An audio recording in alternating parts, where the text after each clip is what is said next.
বলে তোমাকে মুরিদ করতে পারি যদি আমার একটা শর্ত পালন করতে পারো, এই না ভাবের করে। বলে বলেন কি করতে হবে?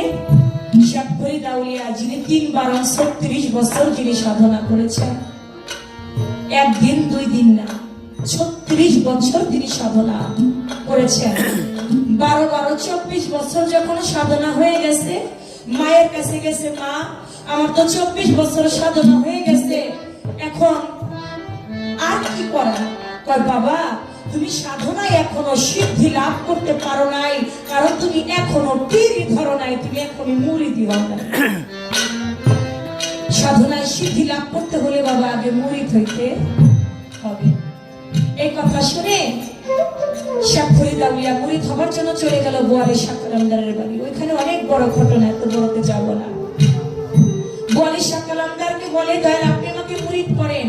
বলে আমি তোমাকে মুরিদ করতে পারি, এই যে একটা কবুতর, এই কবুতরটা তুমি যদি এমন একটা জায়গায় গিয়ে জবাই করতে পারো যেন দুনিয়ার বুকে কোনো মানুষ না দেখে। বলে ঠিক আছে। কবুতরটা নিয়ে জঙ্গলের মধ্যে গেছে, জবাই করবে।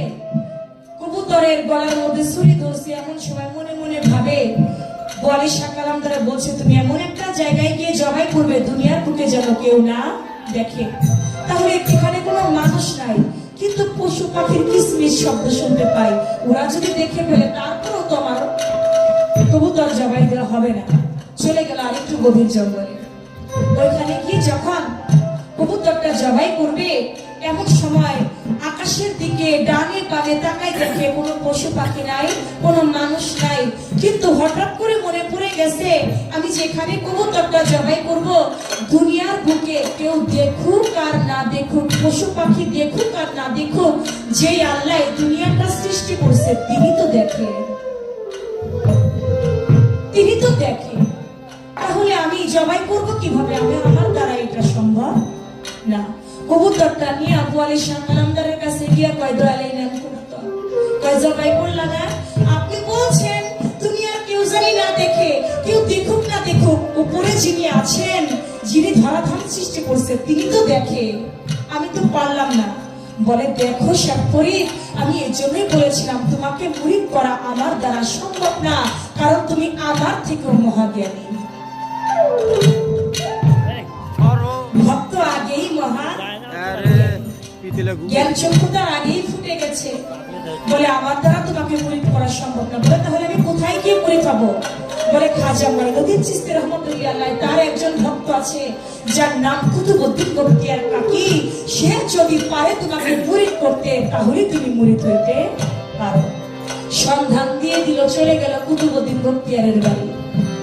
যাইয়া বলে দয়াল আপনি আমারে মুরিদ করেন। ওইখানে গিয়ে আরেক জানা তোরে মুরিদ করতে পারি, তুই তো এক জায়গা থেকে ধাক্কা খাইয়া আইছস। আপনি কেমনে বুঝলেন? সবই বুঝি, আমি মুরিদ করতে পারি, কিন্তু আমার একটা শর্ত আছে। কি শর্ত? আমরা তো বর্তমানে পীরের বাড়ি যাই আর মুরিদ হই, দয়ালের বাড়ি উরুসটা কবে এইটা আমরা ঠিক মতো বলতে পারি না। আমরা হইলাম তেমন ভক্ত, তাই না? 12 বছর পর্যন্ত গুরুর দরবারে পায়রবি করে হইছে ভক্ত, হইছে মুরিদ। আর আমরা তো যাই আর মুরিদ হইয়ার বাড়িতে চলে আসি, আর কোনো খোঁজ খবর আমাদের নাই। এই জন্য আমরা মুরিদ হইছি, কিন্তু ভক্ত হইতে পারি নাই। একটা আল্লাহর ওলির দরবারে হাজার হাজার মুরিদান পাওয়া যায়, ভক্ত পাওয়া যায় হাতে গোনায় 2-1টা। আমি পারি নাই আমার ভৈরব ওলির দরবারে ভক্ত হইতে।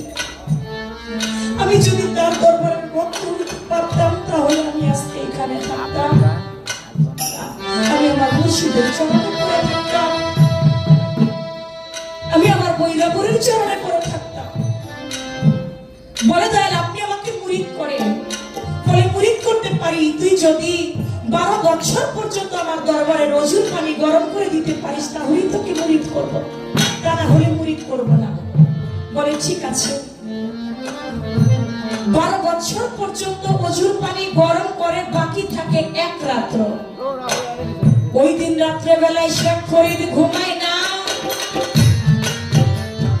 মনে মনে সেজে বাবা ভাবিতে যে থাকে।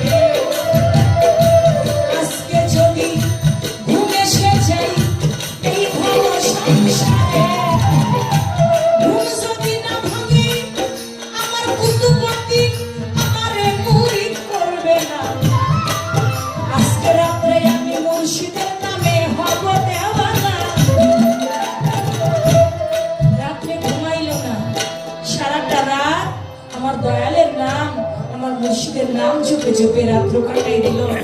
রাত্র যখন 3:30 বাজছে, এমন টাইমে প্রতিদিন যেখান থেকে পানি আনে ওইখান থেকে পানি আনছে।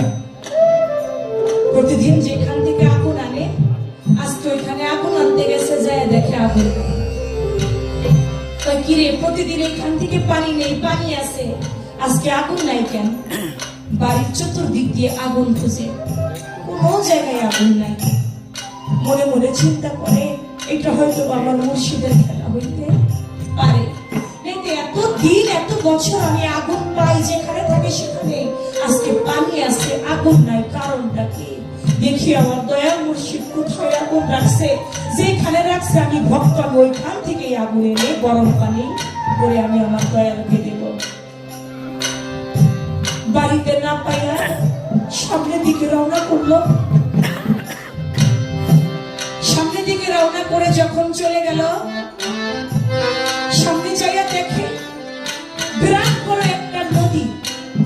ওই বিশাল নদীর ওই পারে একটু আগুন নিভু নিভু করে জ্বলতেছে। ও মনে মনে চিন্তা করে, আজকে বাড়ির কোনো জায়গায় আগুন নাই, এত বড় একটা নদী, নদীর ওই পারে আগুন দেখা যায়, আজকে মনে হয় আমার দয়াল আমার জন্য এখানেই আগুন রাখছে। আমি ওইখান থেকে আগুন এনে ওজন পানি গরম করবো, নয়তো মুর্শিদের ভক্ত গুলাম আমি হতে পারবো না। আজকে করে পানির মধ্যে ঝাঁপ দিয়ে পড়ে গেছে। ঝাঁপ দিয়ে যখন সামনের দিকে গেছে, মাছ দরিয়ায় যখন গেছে, আর সামনেও যাইতে পারে না, পিছনেও যাইতে পারে না। ঘর পাকের মধ্যে পড়ে গেছে, রাতের অন্ধকারে না দেখে সামনে